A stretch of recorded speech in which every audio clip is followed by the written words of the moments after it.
Энэ яг хоо тэгээд нөгөө хоньны арьс нөмөрсөн чон гэдэг шиг дандаа л нэг юм яваад байгаа. Тодорхой хуулийнхын зүйл заалтыг хэлж өгöd нь шүү дээ. Энэ хуулийн төслийнхэн 6-гийн 3-ыг таанаас нь оруулж ирэх шаардлагагүй байсан шүү дээ. Тэг энийг л болчихлоо. Яагаад энэ 6-гийн 3 байгаад? 6-гийн 3 дээр чинь засгийн газрын тухай хуулийн 19-ийн 1-2 ороод ирж байгаа байхгүй юу? 19-ийн 1 дээр яана гэж засгийн газар шийдвэр гэрээний үндсэн дээр засгийн газрын бус байгууллагт хариуцуулан гүйцэтгүүлж холбогдох зардлыг бүрэн буюу хэсэгчлэн санхүүжүүлж болно гэж заачаад байгаа байхгүй засгийн газрын тухай хууль дээр ч. Тэгээ энийг л болчихлоо. Мөнгө хаана байгаа? Тэнд шийдвэр гараад байна шүү дээ.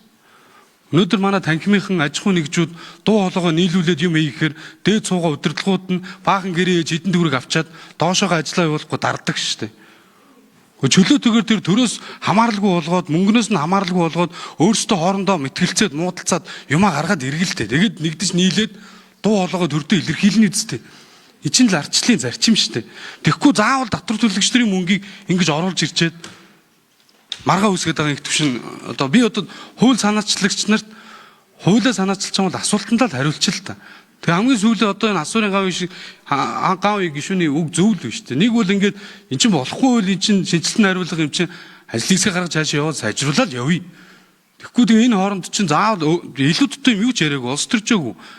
Яг энэ хуулийн төслийг чинь зүйл заалтаа би 3 хаан л асуулт асууж штэ. Тэгэл энэ дээр л хариулаад өгчих. Тэгэд болоо штэ. Ер нь хараа эдийн засгийн хэрэгжлийн тухай хууль дээр энэ орж ирж байсан. Энэ дээр энэ орж ирж байгаа танхимын тухай. Дахиад энэ нөгөө мэргэжлийн холбоотой эрх зүйн байдлын тухай хууль дээр бас байгаа.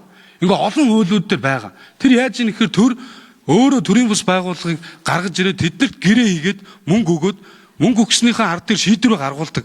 Тэгэхээр тэр эвлэлт нэгдсэн байгаа тэр төрийн бус байгууллагууд мэргэжлийн холбоотой ч дуу хоолойгоо хаана илэрхийлэх юм. Хэдэн дарга нар нийлээд хэдэн гэрээ хийгээд хэдэн цаас авчдаг. Тэр мөнгө л дарагдаж байгаа шүү дээ. Хэдүүл ингээд үнэтэйг нүүр тулъя л тоо. Ялангуяа хуулийн төслүүд орж ирж байхад энэ төрөөс ингээд мөнгийг салгая л та. Энэ ямар ч мэргэжлийн холбоо энэ төрийн бус байгууллагуудаас төрийн мөнгийг салгаж яаш явна шүү дээ. Тэг тийм байна.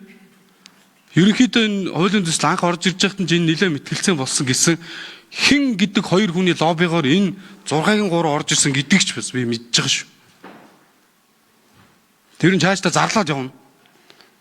Тэгээ юм хэлэхээр одоо тэгээд хүлээж аваад хуулийн төсөл санаачлагч юм бол тэгээ сайхан хүлээж аваад за энэ болж энэ болохгүй нэг эцсийн дүндээ энэ хууль чинь тэгэл энэ манай танхимынханд хэрэгжээл аж ахуй нэгжүүд маань өнгөтэй өдтэй байгаа ард иргэдүүн орлоготой мөнгөтэй болоосоо л гэж л бодож байгаа үстэй бид нар бүгд энэ суугаал тэгэл аль болоход энэ тэндээс нь болох бүтэхгүй юм шүүгээд сууж байгаа шүү дээ. За баярлалаа.